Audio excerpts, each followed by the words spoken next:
Hi friends welcomes to all of you. तो आज आउ गोटे संवेदनशील प्रसंग पर दुईपद वार्ता मुझे नहीं आसी। तो आज शीर्षक अच्छी साइबर सेफ्टी।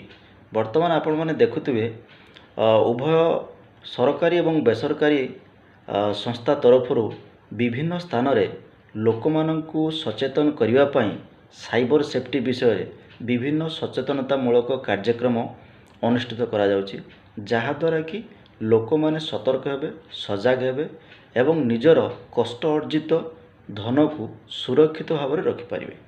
तो से एक संवेदनशील प्रसंग साइबर सेफ्टी विषय दुईपद वार्ता आसतु शुणा।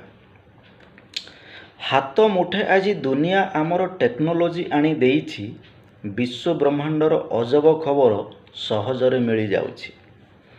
नुआ फीचर को पकेटरे धरी व्हाट्सएप मते कहूची अपडेट करी इंस्टॉल कर, नहले मु फेरी जाउछि। ठक मानकर लुटिबा स्टाइल दिन को दिन तो बढ़ुची, बिना ओटीपी रे खाली हुए टंका दिन रे होश उड़ुची। अचिन्हा अजणा लिंक केबे जे केतेबेले आसी जाउछि, सावधानतार अभाव रे टिके अकाउंट खाली होउची, सेते अकाउंट खाली होउची। अजणा नाम रे कॉल आसुअछि, बैंक अधिकारी कहिकी गोपनीयतार सूचना को धरी हैक करी सीए नौची। वर्ष वर्ष धरी संचिथिबा धन निमिषके चली जाउछि। सचेतन सदा आमे रहिथिबा समय बदली जाइछि, एठी समय बदली जाइछि। लोभनीय केते ऑफर आनिकी विज्ञापन केते देउछि, निरीह जनता न बुझी न शुणी चक्रव्यूहे फसी जाउछि।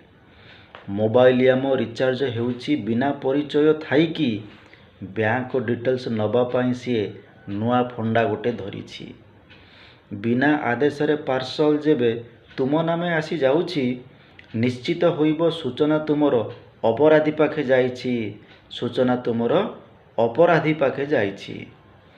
झियो बाहागर करिबा पाई कि बापा रखिथिला टंका, अपराधी तार जाल बिछेकी करदेला सबु फांका, से तो करदेला सबु फांका।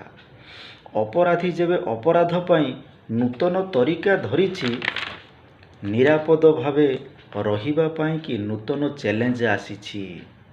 सचेतनतार कार्यक्रम जेते आम पाई से तो होइछि, प्रति पादे जेबे सतर्क होइबा जान सुरक्षित होइछि, जान सुरक्षित होइछि। ये होछि साइबर सेफ्टी को नहीं दुईपद वार्ता आपण मानक पाई। तो आशा करुछि आम समस्ते साइबर सेफ्टी विषय रे सजग हवा, जानिबा, निजर कष्ट अर्जित उपार्जित धन को सुरक्षित रखिबा। तो ताहले आमे सठिक ढंग रे निजर जीवन निर्वाह करि परिबा। तो आशा करुछि कथाटी आपण मानक बहुत भल लागिथिबो। भल लागितले आपनकर शुभवार्ता कमेंट माध्यम रे जणाइबे। रहिली, जय जगन्नाथ।